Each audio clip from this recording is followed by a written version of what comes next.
إن الحمد لله نحمده ونستعينه ونستغفره ونعوذ بالله من شرور أنفسنا وسيئات أعمالنا. من يهده الله فلا مضل له ومن يضلل فلا هادي له، وأشهد أن لا إله إلا الله وحده لا شريك له، وأشهد أن محمدا عبده ورسوله. يا أيها الذين آمنوا اتقوا الله حق تقاته ولا تموتن إلا وأنتم مسلمون. يا أيها الناس اتقوا ربكم الذي خلقكم من نفس واحدة وخلق منها زوجها وبث منهما رجالا كثيرا ونساء، واتقوا الله الذي تساءلون به والأرحام إن الله كان عليكم رقيبا. يا أيها الذين آمنوا اتقوا الله وقولوا قولا سديدا يصلح لكم أعمالكم ويغفر لكم ذنوبكم، ومن يطع الله ورسوله فقد فاز فوزا عظيما. أما بعد، فإن خير الحديث كتاب الله، وخير الهدي هدي محمد صلى الله عليه وسلم، وشر الأمور محدثاتها، وكل محدثة بدعة، وكل بدعة ضلالة، وكل ضلالة في النار. قال الله عز وجل: فمن ثقلت موازينه فأولئك هم المفلحون، ومن خفت موازينه فأولئك الذين خسروا أنفسهم في جهنم خالدون. கண்ணியத்திற்குரிய எனதருமை இஸ்லாமிய சகோதர சகோதரிகளே, இன்றைய இந்த ஜும்மா உரையில் கியாம நாளிலே, தீர்ப்பு நாளிலே நிலைநாட்டப்படும் மீசான் தராசு மற்றும் அந்த மீசான் தராசுவில் கனமாக இருக்கும் என்று நபிகள் நாயகம் ஸல்லல்லாஹு அலைஹி வஸல்லம் அவர்கள் சுட்டி காட்டிய சில நற்செயல்கள் என்ன என்பதை நாம் பார்ப்போம். அன்பானவர்களே, கியாம நாள் அல்லது தீர்ப்பு நாள் உடைய பல நிகழ்வுகள், பல படித்தரங்கள் உண்டு.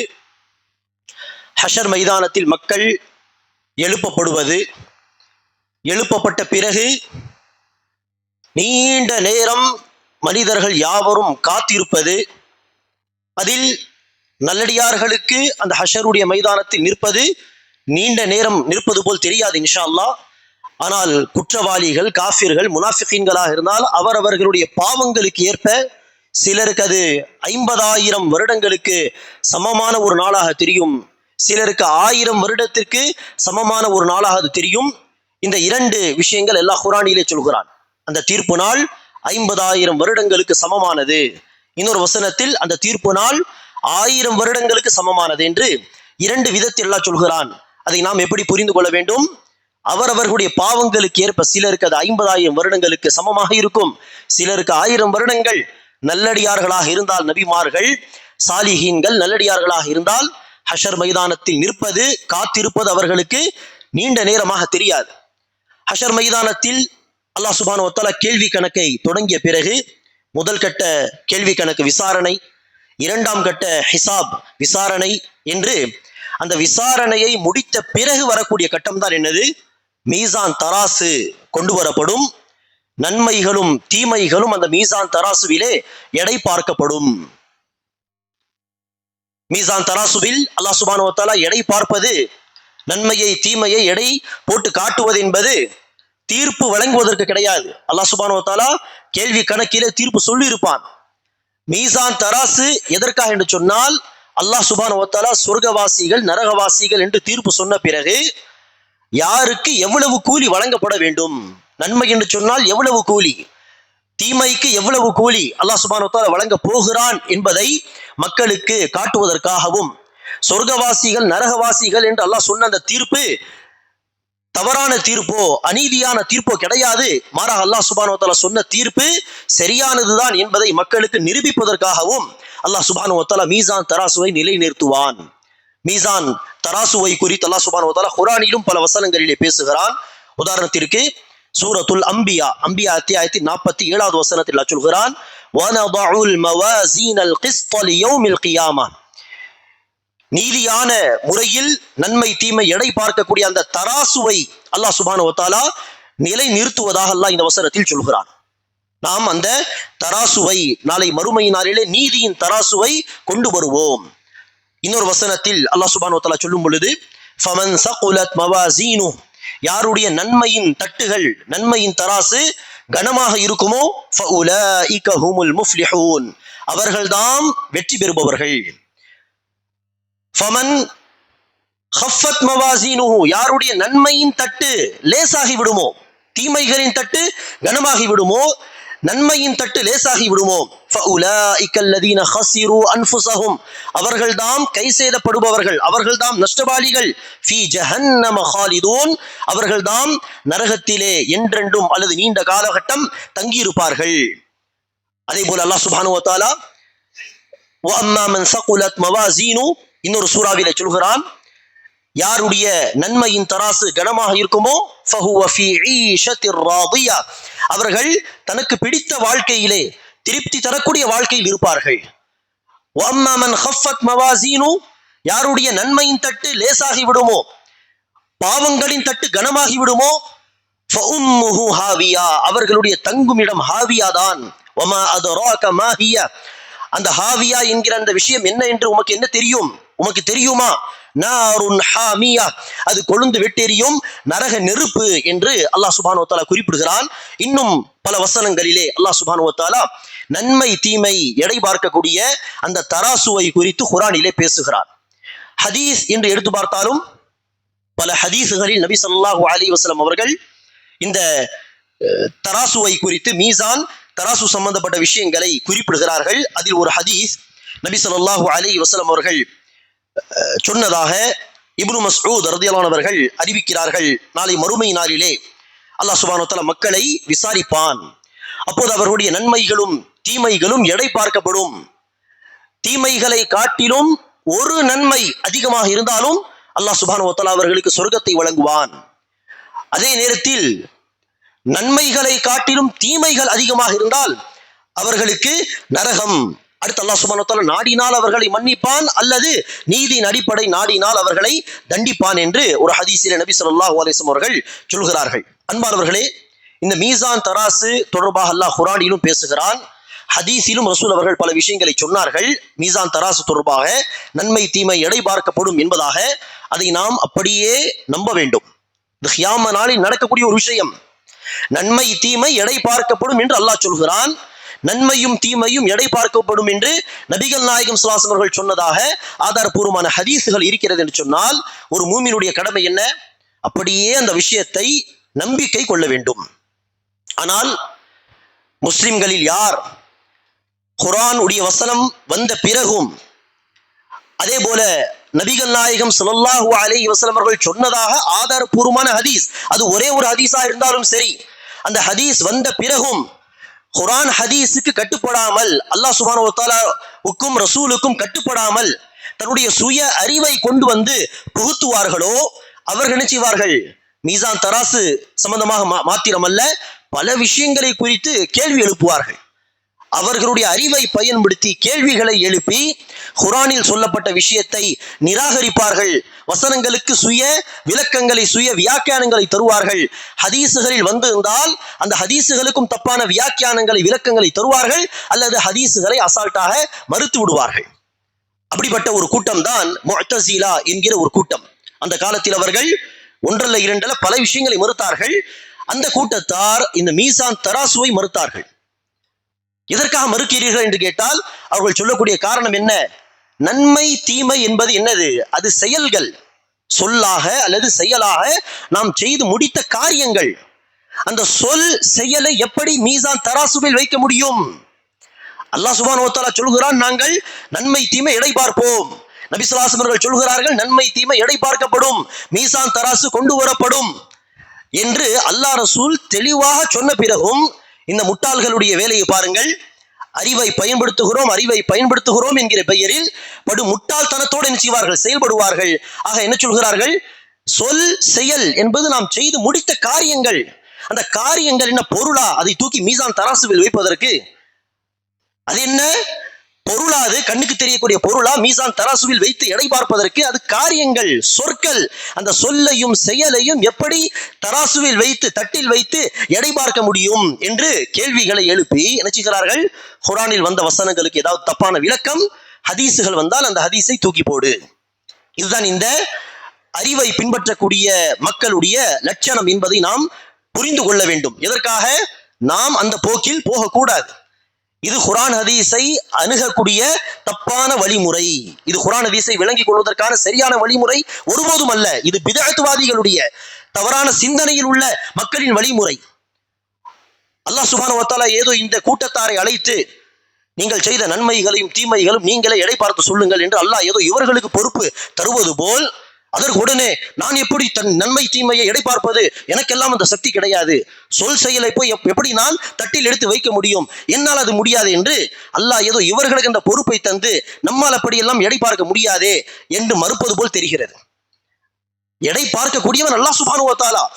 அல்லாஹ் சுப்ஹானஹு வ தஆலா யாவற்றின் மீது சக்தி உள்ளவன். இன்னல்லாஹ அலா குல்லி ஷைஇன் கதீர் என்று அல்லாஹ்வுடைய இந்த வார்த்தையை நம்பிக்கை கொண்ட பிறகு எப்படி ஒரு முஸ்லிமுடைய சிந்தனை இந்த கேள்விகள் வரலாம்? இது எப்படி சாத்தியம், அது எப்படி சாத்தியம் என்று. ஆக அல்லாஹ் சுப்ஹானஹு வ தஆலா நாடினால் அந்த நன்மை தீமை என்ன செய்வான்? தட்டில் வைப்பான், எடை பார்ப்பான். நமக்கு இந்த விஷயங்களை எல்லாம் பாடம் நடத்தி ஒரு ஆசிரியர் உதாரணம் சொன்னார்கள். அல்லாஹ் சுப்ஹானஹு வ தஆலாவுக்கு உதாரணம் எந்த உதாரணமும் அல்லாஹ்வுக்கு பொருந்தாது. ஆனால் ஒரு விஷயத்தை புரிந்து கொள்வதற்காக உதாரணம் தருவதில் தப்பு கிடையாது. என்ன உதாரணம் என்று சொன்னால், இன்று மனிதர்கள் கூட என்ன செய்கிறார்கள்? மீசான் தராசுவில் எடை பார்ப்பது என்பது இல்லாமல் ஏதோ ஒரு விதத்திலே மனிதர்கள் கூட சொல் செயலை என்ன செய்கிறார்கள்? எடை போடுகிறார்கள். என்ன செய்கிறார்கள்? இந்த 1GB 2GB போன்ற மெமரி கார்டு வருகிறது. அதில் 3 முழுமையான குர்ஆனை என்ன செய்யலாம்? 1GB மெமரி கார்டிலே பதிவு செய்து கொள்ளலாம். இது என்னது? ஒரு விதத்தில் அந்த சொல்லை அல்லது செயலை, இத்தனை வீடியோக்கள் இதில் வரும் என்று சொன்னால் சொல்லையும் செயலையும் ஒரு விதத்தில் எடை போடுகிறார்களா இல்லையா? மனிதர்களே ஒரு விதத்தில் ஏதோ ஒரு விதத்தில் எடை போடும் பொழுது அல்லாஹ் சுப்ஹானஹு வ தஆலா அந்த மீசான் தராசுவில் நன்மையை தீமையை வைத்து எடை பார்ப்பது என்பது சாத்தியம். அது அல்லாஹ் சுப்ஹானஹு வ தஆலாவுக்கு ஒரு விஷயமே கிடையாது, கஷ்டமான காரியமே கிடையாது. ஆனால் இந்த முட்டாள்கள் என்ன செய்வார்கள்? குர்ஆன் ஹதீஸில் அறிவை கொண்டு வந்து புகுத்தி தேவையில்லாத கேள்விகளை எழுப்பி குர்ஆன் ஹதீஸில் தெளிவாக சொல்லப்பட்ட விஷயத்தை மறுத்து விடுகிறார்கள். தன்னுடைய சுய அறிவை பின்பற்றுகிறார்கள். ஆக இந்த வழிமுறை யார் செய்தாலும் யார் பின்பற்றினாலும் அது வழிகேடு என்பதை புரிந்து கொள்ள வேண்டும். முஅத்தஸிலாக்கள் என்கிற ஒரு கூட்டம் மாத்திரம் அல்ல, இதே வழிமுறையை யார் பின்பற்றினாலும் அது வழிகேடுதான். இது நபிகள் நாயகம் நமக்கு காட்டி தந்த வழிமுறை அல்ல.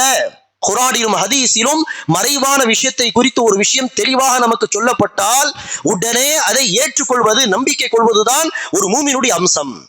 பக்ரா அத்தியாயத்தின் ஆரம்ப வசனத்தில் அல்லாஹ் என்ன சொல்கிறான்?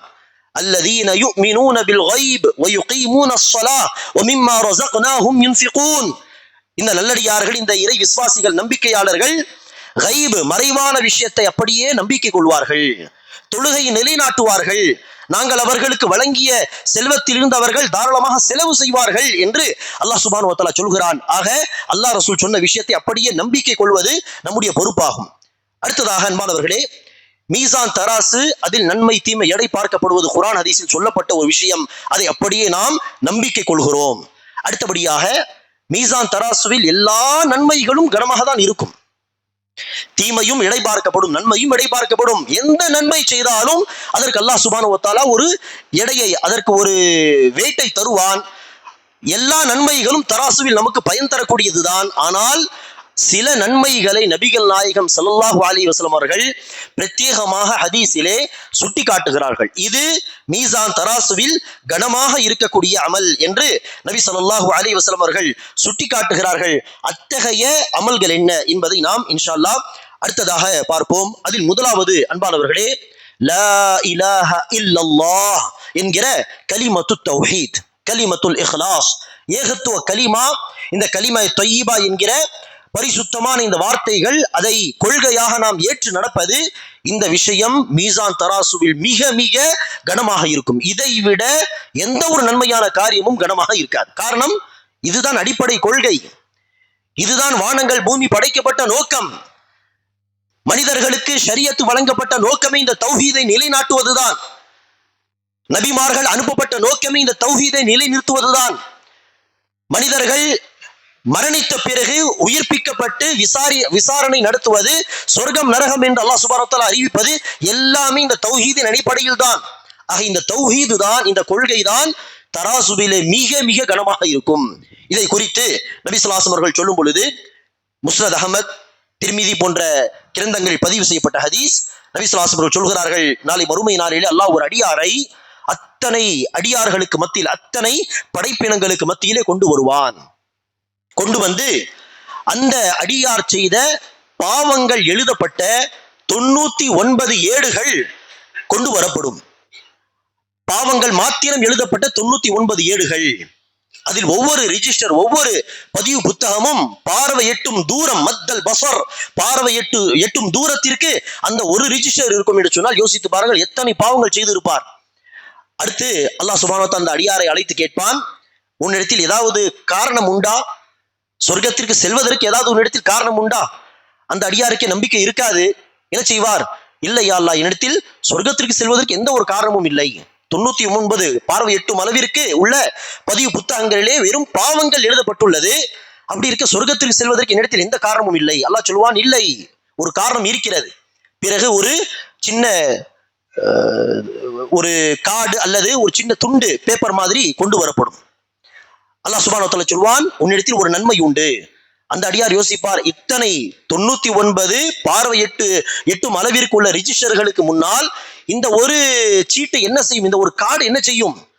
ஆனால் அந்த கார்டில் லா இலாஹா இல்லல்லாஹ் முஹம்மதுர் ரசூலுல்லாஹ் என்கிற வார்த்தையும் அந்த ஹதீஸில் வருகிறது. ஆக இந்த ஷஹாதா, 2 சாட்சியங்களும் அதில் எழுதப்பட்டிருக்கும். அஷ்ஹது அல்லா இலாஹா இல்லல்லாஹ் வ அன்ன முஹம்மதன் அப்துஹு வ ரசூலுஹு.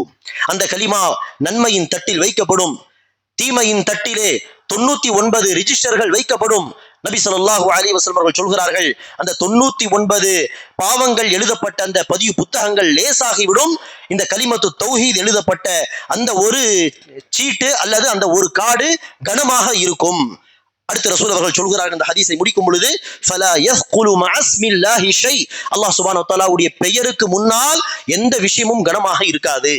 ஆக கலிமத்து தௌஹீத், அந்த கலிமாவை வெறுமனை வார்த்தையால் சொல்வது மட்டுமல்லாமல் அந்த வார்த்தைக்கு என்ன பொருள், அந்த கலிமாவுக்கு என்ன பொருள்? அஷ்ஹது அல்லா இலாஹா இல்லல்லாஹ் என்று கலிமாவை சொன்ன பிறகு அடுத்து என்னுடைய வாழ்க்கை கடைசி மூச்சு வரை எப்படி இருக்க வேண்டும், அந்த கலிமா என்னிடத்தில் வலியுறுத்தக்கூடிய விஷயம் என்ன? அடுத்து அஷ்ஹது அன்ன முஹம்மதர் ரசூலுல்லாஹ் என்கிற அந்த கலிமாவை சொன்ன பிறகு அந்த வாசகம் என்னிடத்தில் வலியுறுத்தக்கூடிய விஷயம் என்ன என்பதை உள்வாங்கி புரிந்து அதுக்கேற்ப வாழ்ந்தவர்களாக நாம் இருந்தால் நிச்சயமாக இந்த ஒரு கலிமா நமக்கு வெற்றியை பெற்றுத் தருவதற்கு போதுமான ஒரு காரணமாக இருக்கும். இரண்டாவதாக அன்பானவர்களே, ஜிக்ருடைய வார்த்தைகள் சம்பந்தமாக பல்வேறு ஹதீசுகள் உண்டு. ஜிக்ர் செய்யும் பொழுது நாம் செய்யக்கூடிய தஸ்பீ சுப்ஹானல்லாஹ் சொல்வது, அல்லது தஹ்மீத் அல்ஹம்துலில்லாஹ் சொல்வது, அல்லது தக்பீர் அல்லாஹு அக்பர் சொல்வது, தஹ்லீல் லா இலாஹா இல்லல்லாஹ் சொல்வது, இது எல்லாமே மீசான் தராசுபில் கனமாக இருக்கக்கூடிய விஷயங்கள். இது தொடர்பாக ஓரிரண்டு ஹதீசுகள். எல்லோருக்கும் தெரிந்த பிரபலமான ஹதீஸ், சஹீஹ் புகாரியுடைய கடைசி ஹதீஸாக இது பதிவு செய்யப்பட்டுள்ளது. நபி ஸல்லல்லாஹு அலைஹி வஸல்லம் சொல்வார்கள், கலிமதானி ஹபீபதானி இலர் ரஹ்மான், 2 கலிமாக்கள், 2 வார்த்தைகள் இருக்கின்றன, அது ரஹ்மானுக்கு மிக பிரியமான வார்த்தைகள். ஸகீலதானி ஃபில் மீசான், ஆனால் தராசுவில் மிக கனமானது. ஹஃபீஃபதானி அலல் லிசான், அதே நேரத்தில் நாவில் சொல்வதற்கு மிக லேசானது. சுப்ஹானல்லாஹி வ பிஹம்திஹி சுப்ஹானல்லாஹில் அஸீம் என்கிற இந்த திக்ருடைய வார்த்தைகள். அதே போல் அன்பானவர்களே, திக்ர் தொடர்பாக இன்னொரு ஹதீஸ் ஜுவைரியா ரலியல்லாஹு அன்ஹா அவர்கள் அறிவிக்கிறார்கள், நபி ஸல்லல்லாஹு அலைஹி வஸல்லம் அவர்கள் ஒரு முறை ஃபஜர் தொழுகைக்கு பிறகு வீட்டுக்கு வந்தார்கள். வந்து மீண்டும் வேலையாக வெளியே புறப்பட்டார்கள்.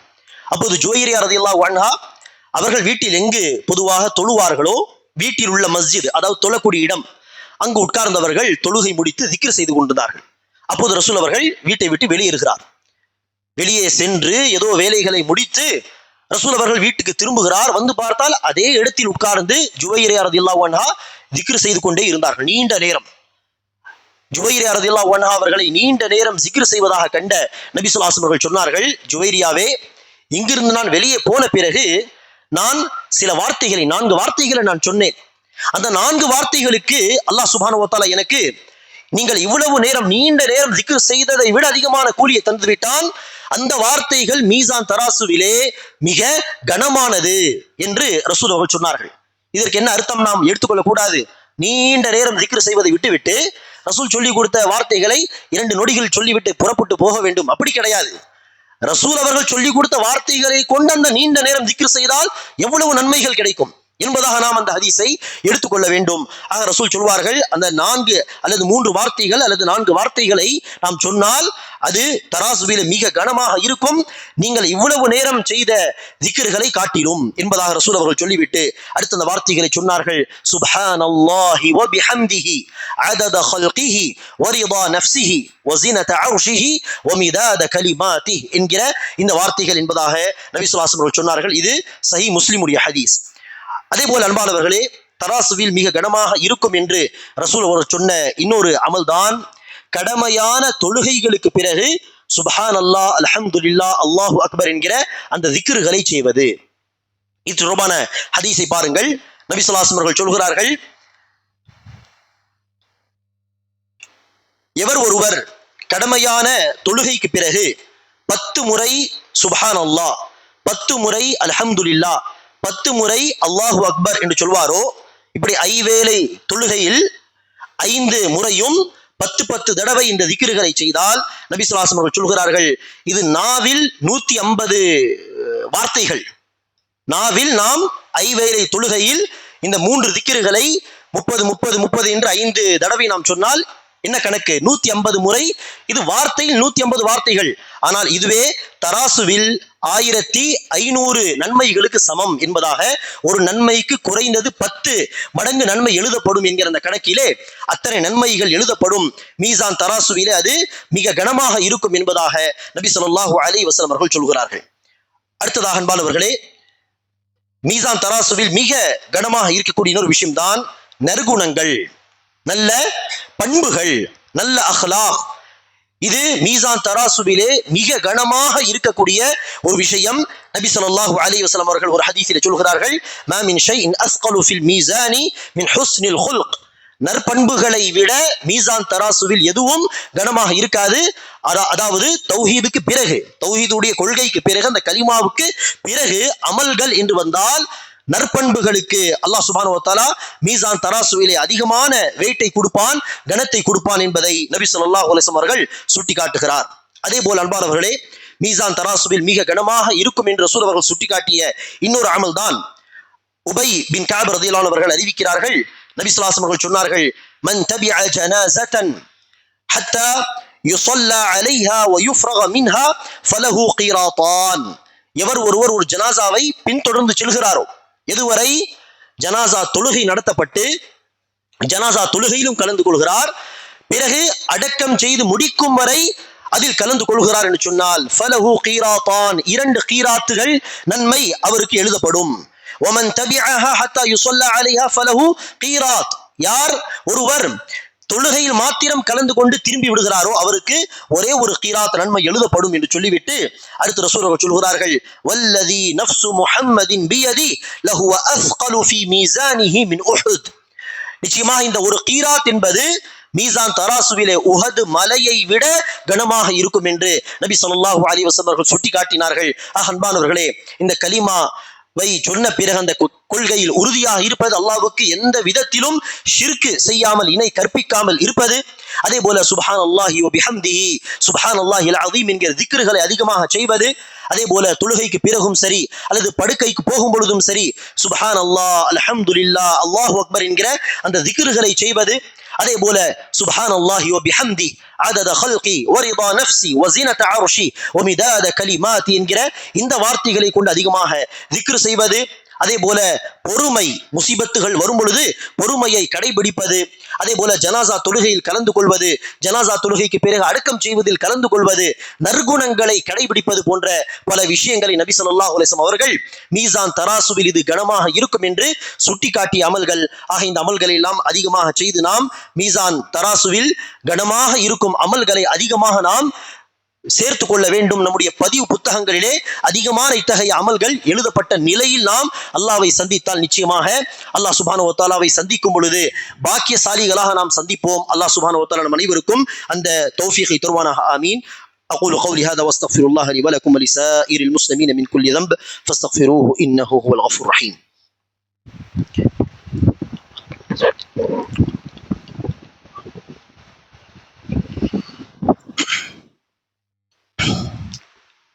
الحمد لله رب العالمين والصلاة والسلام على أشرف الأنبياء والمرسلين نبينا محمد وعلى آله وأصحابه أجمعين وعلى من تبعه بإحسان إلى يوم الدين أما بعد.